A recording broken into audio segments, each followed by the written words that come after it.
Josh Swensen with an E, not an O. Yes, sir. Yes, sir. I'm so happy to have you on. Excited to get into your UGC journey, your content journey, and just your life in general. We'll go over everything and how you went from new UGC creator to the best performing UGC account that I've seen in the content niche, and how you did it, the whole thing. Tell us about Josh, who you are, and give us a little rundown. Yeah, man, thank you. I really appreciate that, man. Uh, I grew up in Seattle, Washington, and I actually started kind of my content journey, I would say, back with Vine. You remember like Vine coming out? It was a brand new app, and I just I was super interested in it, got into like daily posting, and I actually worked that page up to around 100,000 followers when I was like 15 years old. And that was kind of my intro into content. And then kind of straight away from it, but that was kind of like my taste of like, this is possible. You can just make videos and like have fun, and this is cool. And jump forward, I got interested in the movie industry and started getting into trying to figure out, if I want to do acting or how I would fit into this industry, and ended up becoming a stuntman. I moved from Seattle, Washington, out to New Mexico. I'm in Albuquerque now, and just pursuing a career in the film industry. And then everything kind of started slowing down. We got a bunch of strikes, a lot of shit was happening, and that's when I started to find UGC. I found Content Circle, got in with everybody, and started to realize that I could take the creative side that I love about my job, and translate it into something that I can use on my own terms, and just be creative with and have fun every day. So It's that's it's incredible that you started on Vine and actually had success and then just yeah. left it. When TikTok came out, you had no interest in trying to grow a TikTok account. Dude, I was an idiot. To be honest, I should have translated that like that following into at least YouTube or even Instagram. I saw back then TikTok wasn't even TikTok. It was, what did it start out Musical.ly. as? It was essentially just dance videos and like lip syncing. And I had no interest in that. I kind of was a part of this like Vine group that was like really, we weren't huge. Like we weren't like the King Batch or the David Dobrik, those guys. We were kind of the smaller ish influencers, and so we kind of were like, yeah, we're not gonna jump on that mainstream shit. We're not gonna do this. And so when all the dancing stuff, we're like, dude, that's lame. Like, we're not gonna do that. But I really do. No, I don't regret it. But I did have the opportunity. I was friends with, um, God, that David Dobrik group, kind of the Jesus Christ. Sorry, getting a call. Um,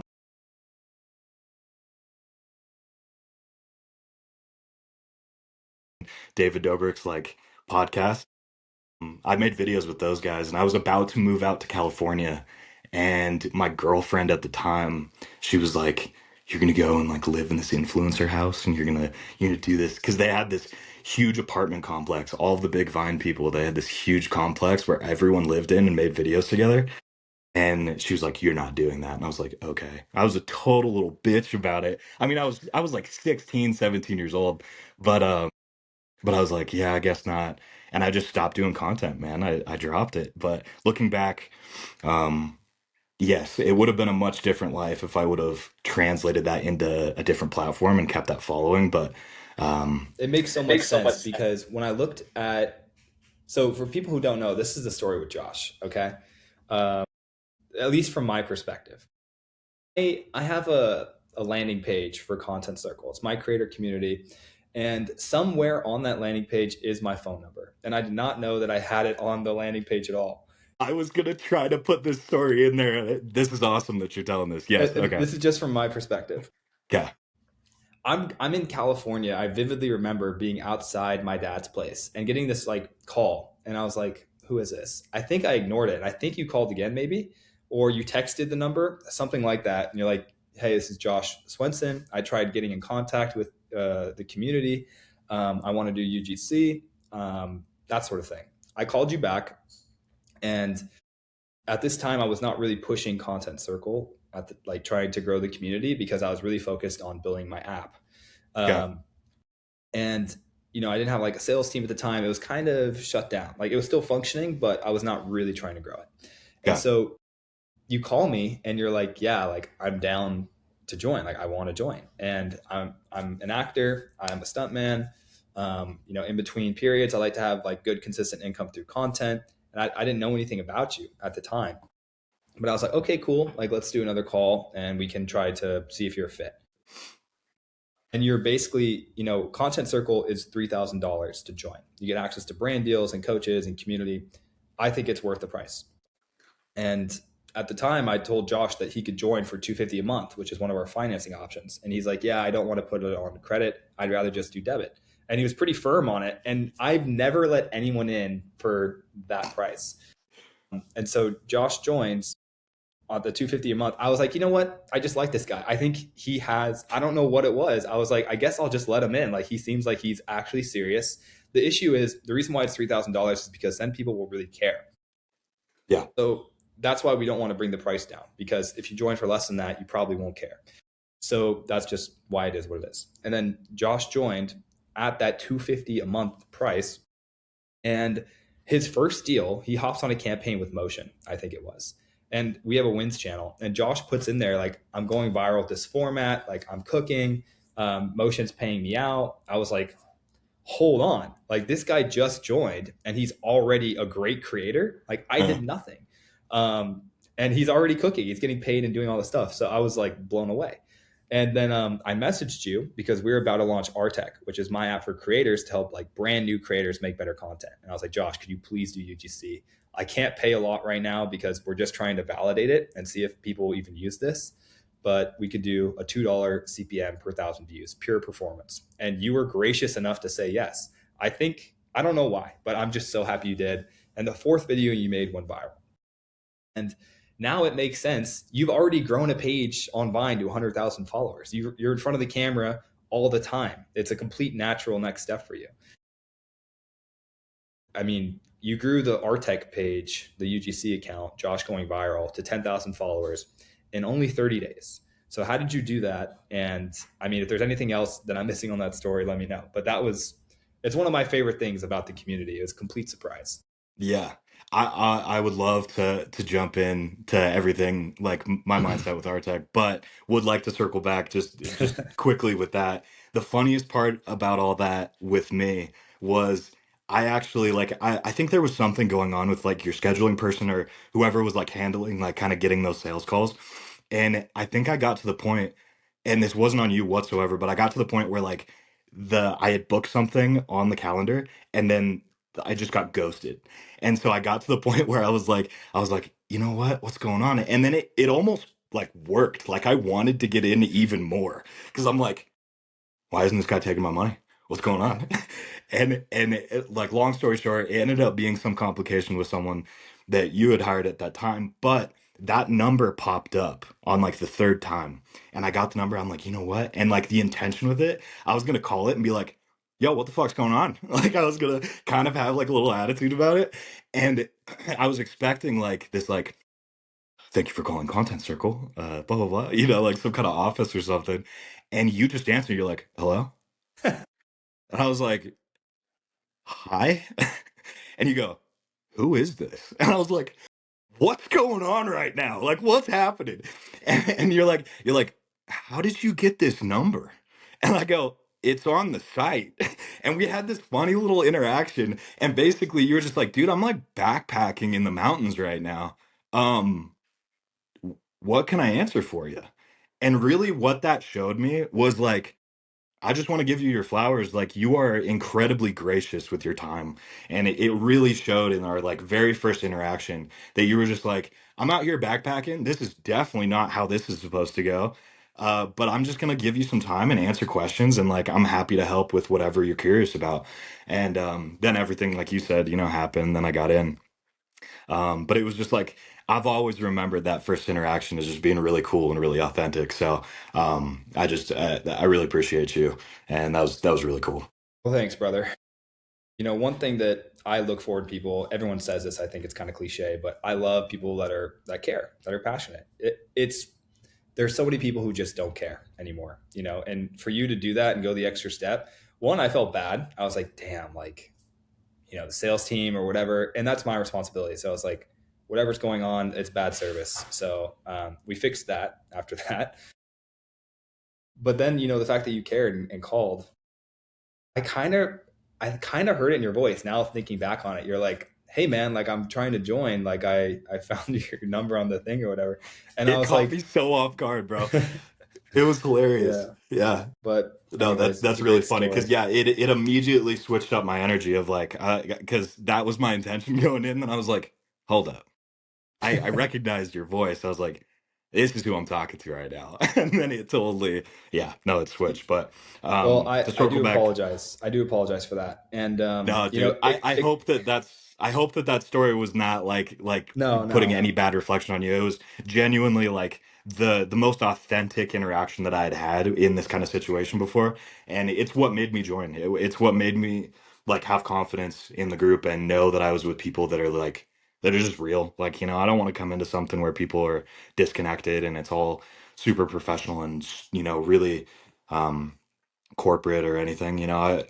Content should be fun. This should be a good time, and I could tell right off the bat that's what it was. So I agree, and the reason why I think the community is good is not because of anything I've really done. I think I've just been fortunate to start this, and then over time through content, we've all just kind of found each other. Um, for instance, like in the job section, we'll have people like you've gone in there and said Motion's looking for more creators, and you've helped creators get different deals and stuff like that. Um, so I don't know. I feel very fortunate that I've been surrounded by passionate creators, people that care, and it's just been such a fun thing to do, really. But yeah, definitely. I mean, I'm just and then going into our tech, CJ and I were we had you and Alexis, and I'm going to tell you this right now. Alexis has gone. I got like 20 million views at this point for different brands. I've seen her for a long time. I was like, dude, I'm not going to be able to get her on like a performance rate. So we told her we would pay her. I think it was $1,000 base pay plus performance to start. So it Hmm. was you and Alexis. And I was like, I'm just going to go for the two best creators I know. If they can't get anything to work, the app is dead. Like it's dead in the water. I don't need to push it anymore. No That was kind of the pressure. thought. Yeah. I don't know if I told you guys that, but that was kind of the thought process CJ and I had. Just like, let's see if it even works. Yeah, yeah, But tell me your process to growing that and how it was for you. yeah. So I guess it really started with like why I built it. For just to kind of preface this for anyone that doesn't know, the way that I went about the Artec page a little bit differently is I actually created like a character instead of just being myself, and I I had kind of a process that I'll try to articulate the best that I can here. But basically, why I built a character instead of like a normal UGC page, kind of it starts with a problem that I had with like the first three videos that I made. Um, Nobody wants to learn from like how to go viral from someone who has like 10 followers. So even if the advice is good, the signaling is wrong. The social proof matters whether we like it or not. And so after the first two or three videos, it kind of hit me like, why would anyone listen to advice about content or virality from a brand new account with no proof, I guess. So it doesn't matter if the info I'm giving is correct. The brain of the viewer just doesn't really buy it. I was making these videos where I was like, um, I can't even remember. I ended up taking them off the page, but it was just like I was sitting there. I was about to go down to the pool one day, so I just had my chain on, no shirt, and I was like, "This is how you go viral." And I had like five followers, and like that wasn't hitting. I was getting zero views. So the problem wasn't the content. The problem was who the content was coming from in my mind. So this is where the character idea was kind of born. So instead of trying to convince people I knew what I was talking about, I decided to change who was talking. So the audiences don't really judge content objectively. They judge the messenger first, like who they're watching. And so the character kind of let me design that messenger intentionally. Um, so basically, what I did is I was kind of thinking like, who would someone not put guards up if they saw talking about content? I was thinking, okay, maybe like an older man, you know? So I'm like, okay, what's like a believable age? Kind of, but will still also spark comment bait and like confuse people. So I'm like, you know what? I'm 42 years old. And then I was thinking the tone, and this kind of happened on accident. Got the script for the first video, and I started recording, and I don't know what happened. A southern accent just came out of me. It was really weird. I was just like, all right, so learn content for the first time. Here we go, everybody. It just kind of threw in this tiny little southern accent. And then after I filmed the first video, I was like, well, I guess I'm stuck with this. I guess we're doing it. And then, I was thinking kind of just the life stage of this old man learning content. It was endearing versus the just kind of dickhead on the internet. Like every single person is on TikTok like, hey, this is how you go viral. You like this video, you comment, you save it, and then you send it to like 10 people. Like, fuck off, dude. We're literally just feeding your algorithm, and that's why the video went viral. Like it's all garbage. So I was thinking this person would be a bit more believable, I guess. And then the setting with the chessboard was kind of the cherry on top of everything. I was kind of like just looking around my house for like a good spot and like decent lighting. I filmed it right here. That I could film the videos and just like look down and I see the chessboard sitting there at the table. I think I'm teaching content strategy. Chess is a game of strategy, so that makes sense. And boom, the staple visual hook of the entire series is like accidentally born. It was right there. So that ended up working really well. It But was even if that beautiful. dude, it worked like a charm, dude. Some people would comment and they would be like, I literally just watched the chess pieces the whole video. I don't even know what you said. I was like, well, success. There you go. And everyone's like, do you even know how to play chess? I'm like, does it matter? You watched. It's like, so even if that wasn't intentional at first, I like really quickly realized how perfectly it fit with the character's vibe. Um, because like people weren't listening because I was necessarily right. They could have been listening just because the character made sense to listen to. So now comes the part where I had to repeat this process over and over again. And this is where my script writing tools, if I can like dive into it a little bit, where I think like it helped a lot. I don't know about you, but for UGC, I write all of my scripts with AI. I don't give a shit. Like I don't have an ego about this. Most of the time, people are just really sloppy about it, and that's what makes their scripts kind of garbage. Um, Use Claude. because what's that? What AI do you use? Just ChatGPT. Wow. Yeah, Many people, that'll be interesting because many people swear by Claude. That Claude is by far the best for writing and creative writing. Um, I've gotten so used to it that I've never even tried, and I need to. I need to spread myself out into other AIs because I know that yeah, who knows it could. my thing is Claude doesn't have. I started with ChatGPT for the first like 2 years, so it has so much information about me that it kind of, and I could maybe export that or whatever. But ChatGPT I kind of use a lot too. I'm not sure if that's because we're like center of the bell curve or something for IQ, but on Twitter, all I see is people talking about new Claude, tools and Yeah. tricks and whatever, and I'm like, I kind of use Chat. Dude, that's crazy. Yeah, Yeah, all the Claudebot stuff right now, dude, I feel like I need to jump on some. I right. I feel like I'm good with AI, but like I'm definitely behind the curve. But that's interesting that you say that you say that about it like not knowing you, because when I first started UGC, I spent a couple hours developing this like questionnaire with one of my chats to ask like a list of I think it was around like 50 questions. and it was a huge range of different stories, but essentially it has like these different sections where it has me explain stories. So like one bit as if I'm just telling a story, but I'm answering it in a way as if I was like sitting at a bar telling some, travel stories to, talking to some friends. And then a whole nother section is like another where I'm explaining things as like educationally to a friend or like a family member or something. And then just they range wildly different directions and circumstances, but um I don't type out the answers. I go in and I voice record my responses to every single question. So it catches every single little nuance and like shift in tone. And like when I talk about certain things, it can catch these little uniquenesses about how I tell stories or how I talk. Um, so different things with my verbiage switches when I'm talking about this or that or whatever, and it essentially creates a super in-depth voice profile.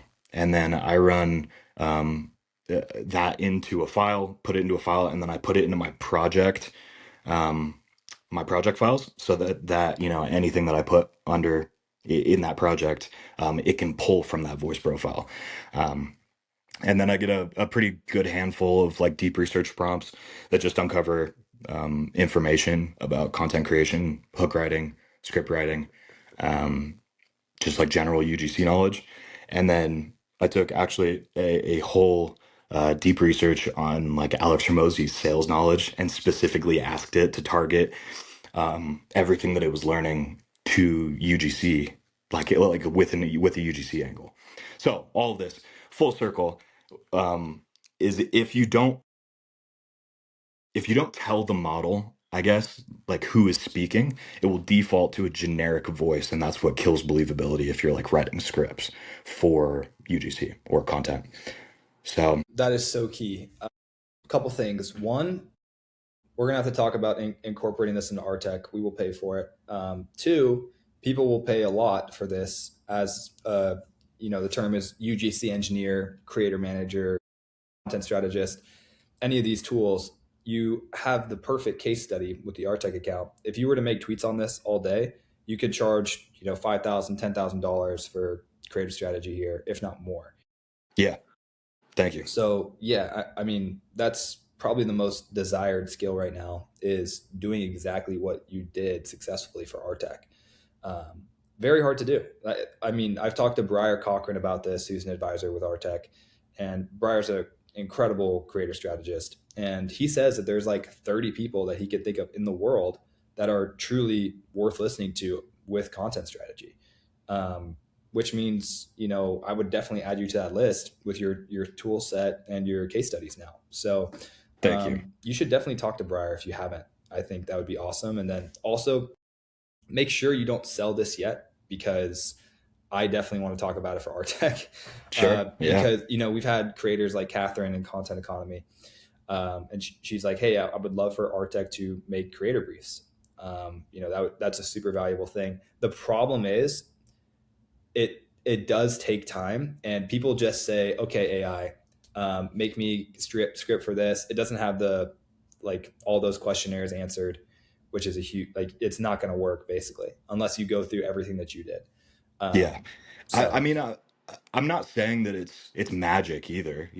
There was hundreds of times where it pumped out really lame shit. Like you have to still have like a general gauge of what's good for and sure. what isn't. But like it's 2026. If you're not utilizing these tools and making shit easier for yourself, and you're getting smoked by people that are. I totally agree with you. I'm super happy to share. Our thought process with our tech is let's pull like let's give creators options like 3 to 5 either text hooks, 3 to 5 like different TAM topics to talk about. TAM is total addressable market. So when you're making a video, let's say for you it's being stuck in 300 view jail or something like that. For content is one of the biggest, most relatable pain points people struggle with. So our Mhm. tech will tell creators, talk about 300 view jail, talk about being stuck on only 5 followers, like your account was for a little bit, stuff like that. And those, it just gives you like the most common things to talk about. And so, like you're saying, AI is going to give you options. You have to prompt it the right way, and then you have to, at the end of the day, still understand content very well to make gut decisions on what's going to be best. Because you could have picked any of the suggestions or led it any other way, and it would not have worked as well. But it's your content brain that's allowed you to have the success. So that's why you can charge a lot, because if a brand pays you 10K and you bring in 100K worth of revenue, the brand is as happy as they'll ever be. So, and that's very likely in the space that we play in with virality. Damn. Well, we might have to talk about this more because I actually have already a whole uh video written and filmed for uh my UGC community that I'm trying to build out, explaining all of this for completely free. So we might have to talk about that if you think whatever the best strategy with that is. But yeah, man, I'm super happy to. I do believe AI is only as smart as the questions that you ask it, and the information that you feed it. So if people can get a grasp on this stuff and really understand it, then we could help a lot of people make some really good stuff. So. For sure. And, part of my mission with the community and with the app is me just looking, like the WEF did a report that somewhere between like 50 and 800 million jobs by 2030 will be displaced. And Hmm. on the contrary, the newest report from the Bureau of Labor Statistics or whatever says that the creator economy will double, if not triple, by 2030. So in that same time period, all these people are going to be turning to social media for careers. So I'm trying to build for those people because it was me. I had a sales job. I couldn't get any other job. I was lucky to get that sales job. Yeah. And when I found content and got my first UGC deal with Whoop, it allowed me to do social media for a career, have freedom, travel, post from my phone, all that stuff. And I think many, many more people are going to move that direction. So that's like my ethos. Like that's what I operate from, is how can we build for these people who are trying to use social media as a career. Even if you don't love social media or you don't love to work, the idea that you can work maybe 30 minutes or an hour a day on content and you can live, it to me Yeah. is just a beautiful thing. And technology gets a lot of negative rep, but I am so thankful that Apple exists. Let me tell you. Same with AI and all those tools. But back to you. So you've gone through this arc where you had the Vine account, you grew at 200K, you kind of pushed content aside. You had a girlfriend who was hating you at the time when you were in high school, and then you got into acting, doing the stunt stuff, and then you kind of transitioned back into content a little bit. Now you've had great success and you've learned these methods to go viral and make money as a creator again. What's next for you? Real quick before that, I try to build content economy so creators can start with UGC. And then from there, they can go launch their own UGC agency if they're really good. Guys like Colin or Bryce that are doing like 50 to 100K months Hmm. with by managing creators. They're not just creators anymore. And so I think that's like a next step. Or, after that, guys like Sebastian Turner, launching apps like Claim, or, me trying to get to that level as well, launching my own apps. Like, what is the next progression for you as a creator now that you kind of have UGC as a core skill set? Um, I've taken a lot of inspiration from Content Circle and everything that I got from it, and I've decided that I think I had a realization that the reason why I love content and everything with UGC is it is in my mind one of the most natural shifts from an actor to content creator. So I had this realization that pretty much the hardest thing about UGC, and it's really not that hard, is just learning the business side of things, and figuring out, just the more official stuff, the acting stuff, talking on camera, being able to fix your tone, the characters that you play with your videos. That's all already known, and that's a piece of cake for actors. If I can just create a space where I can teach people that already have those skills the business side of UGC, I think it would do exactly what it did for me. And Stunts, acting. I love being on set. I love being in movies. It's so much fun to me.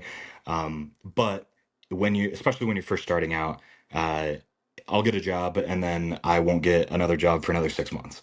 And the biggest problem that people face just kind of starting out in the film industry is that um, they end up having to go back to just normal bullshit jobs. They have to go get a bartending gig or just serving or whatever because they need easy jobs that they can get off and they can get time off or have somebody cover their shift super easily. Um, so if you can have something where you're working on your own time and you have creative freedom over it, uh, and then be available for your set days whenever, that's the dream. And that's what this solved for me. And if I can I see so many of my friends, dude, like they're struggling for money and they're just doing small little things. And then a little job pops up and then they're good. But then their money runs out a couple months later and then they're panicking and they don't know what to do. And then they have to go back to some shit job that they had before. Like if I can save my friends, even just a couple of my friends from that and do what this did for me, that would be so cool to me. And I know for a fact that being the biggest pain point for actors, it's not just going to be my friends. Like, I'm going to, all I have to do is post videos, do exactly what I did with our tech, just educate people and show people that there's a different way. And I think to answer your question, I'm going to build one of the coolest communities that is niche down to actors. That's not only going to give actors a really great opportunity, but it's going to give businesses, any brand that is looking for a quality creator, a place to come and know that they have a someone that knows how to talk on camera at the very least and do well and present their brand well. Uh, I Amazing. think it's going to be a win-win for everybody. I love that. It makes me so happy that that's the direction you're taking because again, like it is a need. People, UGC technically it's been around for forever, but people don't know about it. And we've had a couple actors join Content Economy, formerly Content Circle, like Hmm. Casey Wolf. And it was the same story that he would tell me where he was like, yeah, it's just inconsistent with acting. And, I've kind of extrapolated that not just to actors, but the job market at large. People are just, wages have relatively stayed the same since like the 70s. And obviously expenses have gone crazy. So, not even just acting, but so many people either are needing more money, needing more opportunity. But obviously, with actors, the benefit here is you're getting people that are already really good at. Dude, acting in UGC, I mean, they have so many parallels. Like actors don't convince you that they're a person in a movie. They make you feel something, right? So like marketing, just like marketing is emotional first and logical second. So UGC creators who think that they're selling information are already off kind of on the wrong foot there because they're actually selling a feeling, I guess. So if you're going to perform anyway in your UGC videos, like you might as well be the perfect avatar for what you're trying to sell and like kind of think of it as an actor, because like brands aren't paying for information, they're paying for like an emotional transfer. They want the audience to feel safe or excited or curious or whatever the product is or what it's doing, it'll be different, but after all that, take action. So most creators are accidentally playing characters already. They're already doing this acting shit by like usually just being an overly exaggerated version of themselves. And the problem usually is that that's just unintentional. So actors, they'll decide who is it when they get a role, they'll look at it and be like, who is this person? How do they react? How do they speak? What do they care about? And like surprise, that's exactly what brands or marketers are thinking when they're trying to find their target audience. So I wasn't trying to, with this whole situation, I wasn't trying to be myself here. I was trying to like be a version of a person that the audience would naturally listen to. And once I stopped thinking like a creator and started thinking like an actor, like all of this, that side of my brain, everything made more sense for me personally. And so, and in my opinion, that's not fake, that's just strategy. Hollywood does it, advertising does it, brands do it. That's the Um, world. Yeah, yeah, that's how the world UGC works. Yeah, UGC creators just haven't been told that they're allowed to do it yet. So, yeah, my goal now is hoping that I can open up people's eyes to that and create a space that has all of those together for people. And I think it's going to birth some really cool things. percent. Let me know. I would love to hire some of your top students when the time Hell yeah, comes. dude. Speaking of, are you going to be offering this as an agency service to other apps or brands? The idea was more so so I'm going to release all of the information that I know. My plan with this, you could literally be an actor as long as you're an actor and have general knowledge of being able to talk on camera and do all of this. Um, I am releasing literally from zero to $5,000, $10,000 a month. The all of the skills that I had to start getting my first jobs, I'm releasing for completely free. I'm going to put it out as a course that they could start, finish, and then fuck off if they really wanted to.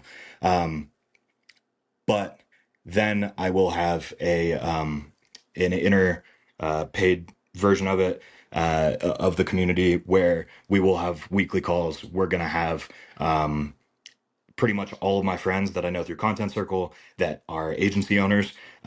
They can come in. They'll have free access to post jobs and pull creators for whatever they need. So if they really want to go on their own, they can go and watch it. They can get all the knowledge. They can go and do it. But yeah, the paid version was going to be more the inside where people will have the access to those agencies. And I don't know if that answers your question, but that will be No, the part no, for Brain. that's great. You know, one thing I've noticed from communities that are very successful is yes, it's good to rely on those agencies to a degree to get deals for the creators in your community. But if you could potentially partner with an agency and tell them, hey, I have creators that are not UGC creators. They're not kids. They're not people that are trying to do this. They are professional actors that are now doing UGC. And you can use them or white label them. It's kind of what Content Circle does with Plutus. Plutus comes to us, says, hey, we want to recruit creators. And then I just make that connection. You could kind of do that, or you could, I, I think it's best to specialize. So I'm just thinking, whatever you name your community, if you have an agency branch, someone that is already a UGC creator agency, say, listen, we're going to be working with actors primarily now. I'm going to give you the creators. You give me a split of whatever comes through from a brand. So let's say we sign a brand for 20K a month for 3 months. Me, Josh, I get 5K of that because I've built up this community. I've done everything. You're going to manage that campaign. You get 5K of it, and I'll give you all the creators, and you'll pay the creators out up to 10K of the rest of the budget. Yeah. That'll give you all the videos, everything. Creators will have guaranteed deals coming in. You just need a dog or someone to really run that side of the agency. But Yeah. that would be, maybe a potential suggestion, because that was really good for us because I was doing both early on. I was running the agency primarily, and then I kind of just ran out of good creators to work with. Like I used all my friends that were influencers, like you're talking about. Um, Hmm. that was kind of the reason I started it. I was watching my friends that had lots of big followings, but they were not making a dime off of social media, other than Yeah. like on TikTok. If they posted over a minute long video, they get an extra $30 or something. Hmm. Um, from 5 million views. I was like, okay, guys, that's not going to work. I'm going to get you guys deals. But then once I ran out of creators for my agency and working with these brands, I was trying to figure out, like how I can get more. So then I built like the Content Circle as like a training program for creators, and then it turned into coaching and like what it is now. But you can kind of solve your problems here, because if you have an agency and you have the community, it's a great ecosystem. And I think, yes, again, like your idea is spot on. Have your friends and agencies and people come in and recruit creators, but also more than that, like you could create your own supply of jobs by having someone purely use your creators. You know what I Hmm. mean? Yeah. That would be the only thing, and you would benefit from that side of things as well. I love it. Yeah.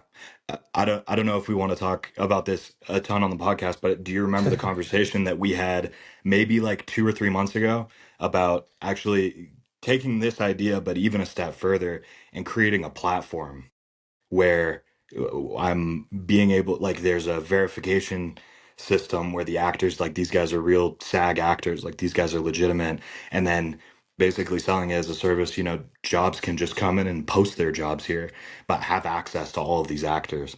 When you told me that idea maybe 2 or 3 months ago, it has grown like a fucking weed in my head, dude. It has not stopped. I'm pretty determined to make that kind of the second stage of the whole community. Okay, Uh, awesome. Anytime you go into UGC marketplaces, at this point, I have to mention my friends at SideShift because they've helped me so much. They have a great Absolutely. UGC marketplace. They've done UGC really well. They're awesome guys. Any brands currently looking for creators? I personally have recruited a lot of creators off SideShift. It's great. Um, Caveat though, they are mostly organic, but they've done such a good job at getting distribution, and that'll be the hard thing for you is you'll almost be, let's say you have 50 actor creators in your community. From that, the agency will be the moneymaker. The platform is something that has to build over 5 or 10 years or something, if you want to go that route. But right away, you could do the agency and get it to 50K, 100K a month on top of the community as well. Makes Um, sense. so yeah, personal brand for you, you're just going to print money, not going to lie, because you just, and it might get annoying, but every single day you just need to be tweeting out case studies all day. Like, this is my account. I grew it to 10K in 30 days. I did UGC. I generated millions of views for Artec. Artec's grown a lot. Like we owe you. You know what I mean? So you just kind of have to be a broken record, like a politician on your personal brand. People make this mistake all the time. They make a video talking about a topic and then they're done. The best creators have a winning topic and they hit it like every week, every day. Um, for me, it's my story with Whoop. I've told that story. I've told it so many times. I feel like, good Lord, dude, stop talking about yourself like enough.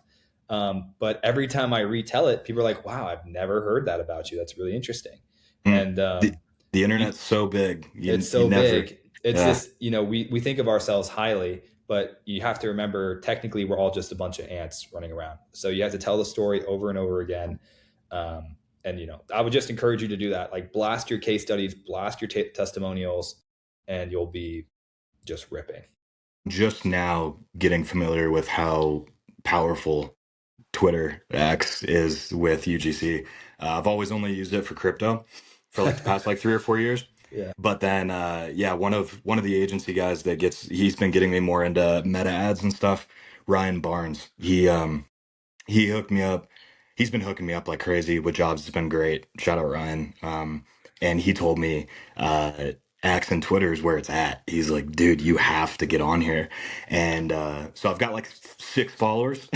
We're just starting out on X, but I can see that vision. It's like if you can niche down and have a clear um, personal brand with that, I really need to jump on that stuff. Twitter's the best. I'll give an example of how this has worked, that I've seen. First of all, shout out to Ryan Barnes. He could be someone, maybe, if he's running an agency. Is he?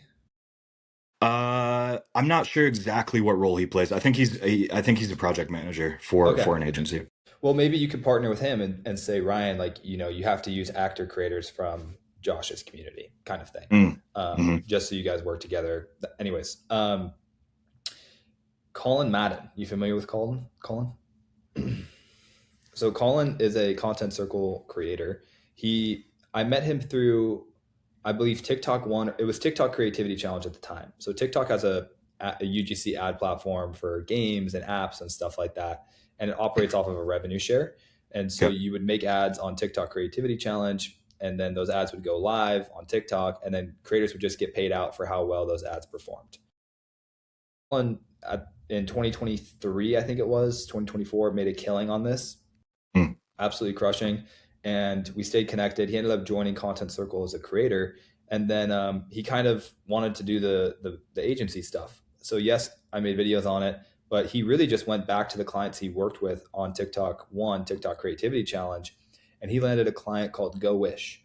And so Go Wish, he ended up getting them 2 viral videos, the kind of like laughing text on screen, like kind of format, like not Mm. talking, not in depth, but really good for ads, high watch time, very viral, that sort of thing. They ended up spending like about 18, $20,000 on those two videos to spark ad them, and they went crazy viral. Something like 50 million plus views between those two videos. So for $18,000, it was like really good ad spend. I'm not sure exactly what happened there, Yeah. but they got 60,000 or 80,000 downloads in a day, and that the app that Colin was managing creators for went number one in the App Store. So Colin goes on Twitter, post "I just got Go Wish number one in the App Store," has sales calls for the week, and makes 150K in a week basically from landing like new agency clients, Hell yeah. because they're all on Twitter.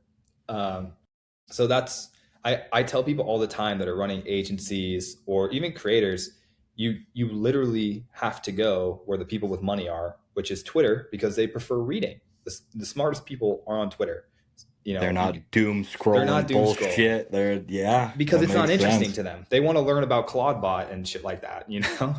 Yep. Um, so, again, as soon as you have case studies, you just got to be a broken record. And, another guy who runs an agency, Alex at Plutus, who I work with, I think he has the best creator agency in the world, for UGC.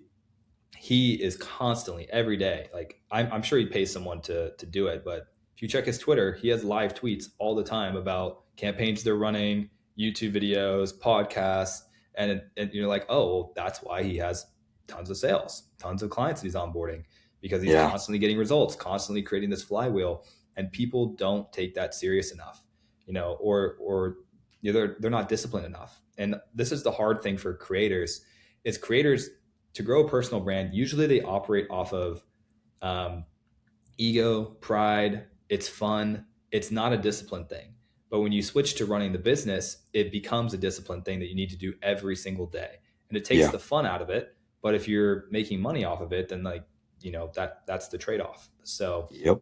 just my 2 cents there on Twitter and why it's so important. I'm convinced. I'm jumping on that shit today. Hell yeah. No, Yeah. I fully agree. And the Uh, thing is, Josh, every time I show people your account, whether it's new creators or agencies or founders or whatever, they're like, "Oh, I've seen this guy. This guy's with your app. What?" And they get all mad. So if you just take a screenshot, and your profile picture on Twitter should probably be the exact thing, what you look like right now. Make yeah. that your Twitter, and then just be like, I grew this, yeah, exactly, and I grew this is me. I'm exposing myself. I grew this account, whatever, to 10K followers in 30 days. I got Yeah. millions of views for Artec, and I wrote the whole creator strategy behind it. Just say Hmm. all of that every day, and I promise you'll rip. And I wish I could screen share on this, because that's what Colin does, works really well. That's what Alex does with Plutus. They all do the same thing. They just tweet it Hmm. every day. Okay. So yeah, If you could send me a couple of their handles, I'll follow them just to kind of get a good structure of how they do things. I'd like to study it a little bit, but I will. absolutely, dude. I will. That's one of the funniest things is on a lot of my other UGC pages, like I would get reported all the time, and people are like, "This is an ad," and there was definitely a small handful of people that would comment like a couple times. But in the whole 100 days that I did Artec, very minimal people like ever actually said anything. And I only got reported 4 times. That was it. And, people just hating, whatever. Yeah. But that's funny that you say that they're like, oh, I didn't even realize that was for Artec because it surprised me. I think it was just, I came at it with an authentic feel of like trying to, it was kind of almost like a method acting job for me in my head. I was like, it stopped being like, oh, what should I create? It was like, what would this guy do? That's what birthed like the birthday video that I made. Dude, it was day 5. Day 5, someone commented and they go, "When do you turn 43?" And I was like, look at my phone, and it was my grandpa's birthday was on November 18th, and I go, November 18th. And I set it in my calendar, fake birthday, November 18th. It got to November 18th. Bro, my girlfriend comes home from work with like a little candle, 43, 43 candles. She goes, "Here you go." And I go, "That's awesome. That's such a good idea." So she brings me like a little cupcake and like these 2 little candles. And dude, I fully went into it. I was like, I'm 43 years old. I would be emotional right now. I just got, 10,000 people are watching me right now. Like this would make me emotional. If you go back and watch that video, it sounds like not to like suck my own dick or anything, but like it sounds like I'm about to start crying. Like, and I don't know where that came from, but I was just like, what would this person do? And so all that to say, I think that the best part about it for me was like it was genuinely valuable, and it was I was learning things every day that I was making these videos, and it was so much fun to me because some people wouldn't really realize that it's for our tech or that it was an ad. Because if you really get mad about it, okay, I get it. Yes, I was lying. I never took advantage of it. I had so many people, they're like, drop the skincare routine. I had brands in my DMs, multiple brands offering $1,000 for a video for their skincare stuff. I said no every single time because I'm not going to use this and take advantage of people. I'm not lying to capitalize off of it. I'm not lying. Yeah, I'm not going to use this to hurt anybody. But if it's just like, this little fun to like make it more believable, what's the hurt in it? Yeah. And it just became this really fun process. And I'm happy that people didn't see it as ads and you got that feedback too. That's just so cool to me. So Yeah, and I think people genuinely enjoyed it. There's no negative whatsoever. You in your bio you disclose that you're studying with Artec or working with Artec. from the start, yeah. Like technically we're all good. But a couple things. One, that $2 CPM deal, when you start adding actor creators into your Rolodex here, do you think we could get any of them on that just to start and get them to case studies? Or do you think they want like very legit deals off the rip? I mean, they're all going to be just starting out. The If, better, if they're just starting dude. out, I would love to do it. I would love to do it. Yeah, So dude, my first job wasn't motion. To circle back to the beginning of the convo, that was, I think it was maybe my third. It was pretty early on, but my very first job, complete shit, dude. I'm not gonna say the agency's name, but really poorly managed. There, it was just, it was garbage deals, and like it was for pump fun, which I thought would be fun because I've been in crypto for a long time, and then this other like side, no, not side, definitely not side shift. It was some side gig website, like marketplace. It was both of those were my first jobs. I was taking shit money for those, dude. Motion opened my eyes to like, this can really pay out and be good. Not to say that I would want any creators to like take bad jobs, but that $2 CPM is not bad. And if they're just starting out, dude, take the most important thing that you can do in the beginning. The reason why I think high volume UGC versus like jumping straight into ad UGC is so important is because reps. Like you get into a high volume job and you do 30 or 60 videos off the rip like each month, bro, you get that practice in for maybe just a month or two. Then you go and start transitioning into ad UGC and they're like, "Yeah, we need 3 videos for $900." And you're like, "That's a warm up, dude. Like I would do that in a day." So, that's going to be a pretty heavy focus of mine is in like my courses telling people, yes, you can do whatever you want, but I highly recommend high volume, get the reps in, get the practice. And Artex, you always got a place in my heart, dude. This is so much fun, and I would always funnel people over to you. So thank you, brother. absolutely. Um, yeah, I totally agree. That's the same mindset I have. Start with high volume. You'll get case studies. You'll get to see different styles of content, different styles of management. You'll get a like lay of the land kind of thing. You'll get to meet a bunch of people, and then when you have case studies, are you sending emails out? Like, or Are are they you? all inbound? Like, where are you getting the meta deals?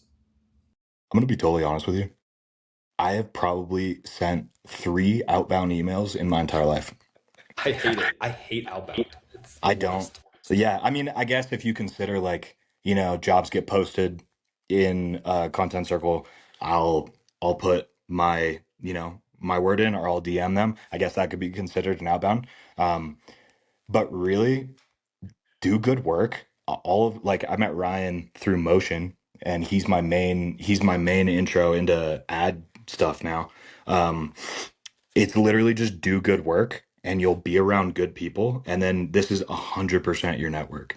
Then I was doing the ad for him. And then actually this other agency, she reached out to me through my email that I have on Artec. the Artec bio, I put just one of my like throwaway emails, um, just in case people wanted to send me stuff, which they ended up doing quite a bit. But she reached out to me.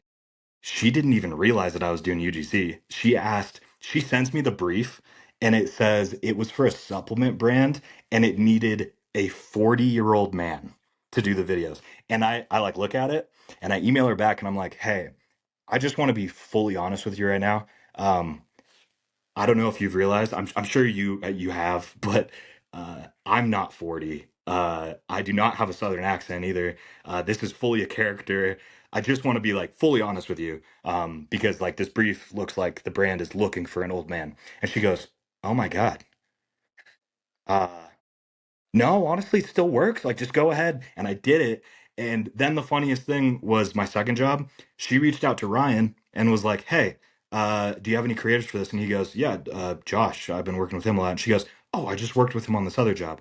So basically, the network in this industry is so small and so tight knit. If you do good work, you're gonna get people to just reach out to you. I hate sending out emails and Totally agree. I see stuff on Twitter and people are like, "How many inbounds are you sending out?" I sent out 100 a day when I first started. I'm like, "Do you suck?" Like, no, you probably don't suck. You have a much better work ethic than I do. But like that genuinely blows my mind. I don't know. I genuinely believe if you do good work, you meet good people and you get good jobs. So 100%. I fully agree. And yeah, the problem with outbound, I wouldn't do it unless, like, I have a friend building a email outbound service right now, and it's very specific. And I think email outbound has always been like copy and paste templates and stuff like that. But now, let's say we're targeting like emotion, we can pull off how much they've raised. We can pull their current UGC strategy, how much they pay creators. Like, they can find all this stuff, put it into an email with their own, like, a creator's portfolio and info about the creator. So every email is specific and in a flow. And if you're paying whoa, 200 a month for that, you're going to land deals because it's way more specific, and you're not doing anything. You're just signing up, pressing. So I have that like coming. I have it cooking right now with a friend. It's not that's me. I'm sick. just like kind of helping. But it would just be so valuable for creators in our community. I want them to like beta test it and have it like really curated for like bought in creators. You know what I mean? That's so Um, smart. Yeah. so like that would be the only time I would say do outbound, where you're not doing outbound, but you're getting the benefits Hmm. of outbound. Yeah. But like you're saying, something that's interesting is people like look at me like I'm some great creator strategist. I'm really not. What I do, and I learned this from like Founders Podcast, just like my favorite podcast. The guy David Senra does this episode on, gosh, what's the guy's name? Charlie Munger. And Charlie Munger is one of the best investors of all time. Worked with Warren Buffett.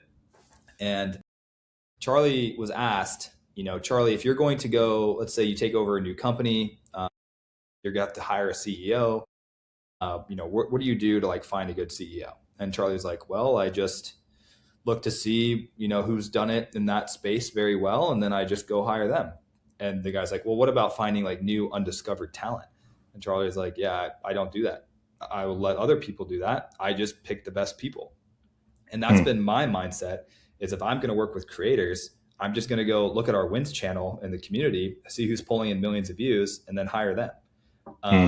It doesn't make sense to me. And so when I hired an Alexis, I was like, well, these guys are the best. I probably shouldn't tell them anything. They probably already know what to do better than I do, because I'm not creating as much. I'm working on the product more now. I'm not in the weeds as much, Yeah. um, which, I think is really interesting. But do you think that as a creator, it's better for brands to send you briefs, or do you think creators should get good enough to kind of make up their own briefs? Totally depends on the job. Um, for high volume, I definitely uh I I like both of them for different reasons. For high volume, I liked the creative freedom because the very first couple jobs that I had, it was every single day. We had to check in and get a step by step exactly what the video is doing, even if it was the slight like, I was walking in from the wrong angle, like they would be like, "Yeah, redo it." It was so restrictive, and like you're hiring creators, like let them be creative. I think for high volume stuff, 100%. give them a general idea. The more information about the brand that they have, the better. Um, it's really good to understand if you have analytics on the audience, like the target audience um, that you want to be making videos for. Uh, any information about the brand, really good. But as far as the content strategy, um, let them cook. You know, they'll. I think they, are good at what they do, and you should let them shine in that way. And then for ads, um, I have liked the briefs with a solid script and exactly what they're looking for, because then it kind of just feels like an acting job. And I think I wouldn't be as good as I am at them without the experience from the high volume stuff. But now, because I have that comfortability talking to the camera, and kind of my tone changes, and the way that I'm doing my actions and stuff, now it just feels like an acting job where they just send me it's like I'm reading a script, and I can just throw it up on CapCut on the little teleprompter, and I can read it, and I can go and I can film a huge video, like a minute and a half, 2 minutes. My last video for Artec was 5.5, almost 6 minutes long, and I just read that in one go. And I just like go, and then you go and edit it afterwards, or you just send brands, raw clips. But um, there's good and bad for both reasons, That's or for both situations. I totally agree. I definitely lean towards letting creators cook for the most part, and then for meta ads specifically, everything matters much more when you're putting paid behind the video. Like organically, you want a little bit of variance because the algorithm just favors it. Like if something's different, 3% different, it can go viral. Um, you know, for meta ads, I always use this example. I was in Lucas Pactor's Discord, like his UGC specific Discord. He has two. One's shop, and that's like Yeah, all the affiliates. One's UGC, purely meta ads. And these are his studs, guys that are influencers, cranking out videos. I made videos for Lucas. He was kind enough to send me a bunch of stuff. I love Haas. I wear, actually, this is Squid Haas stuff. So I wear their clothing all the time. And I was making videos for him, and as a UGC creator, and he was doing revision after revision after revision, and I just don't have the time. I'm like, dude, I'm sorry, I don't have the time. But because he's that detailed and focused on revisions, the story is he scaled from 100K a month to 100K a day purely through Meta. Just because his winning videos in clothing were getting like 4x ROAS, if not 5x, I think he said at times. Um, which crazy. totally changed his life, changed his business. Everything's changed now because of that.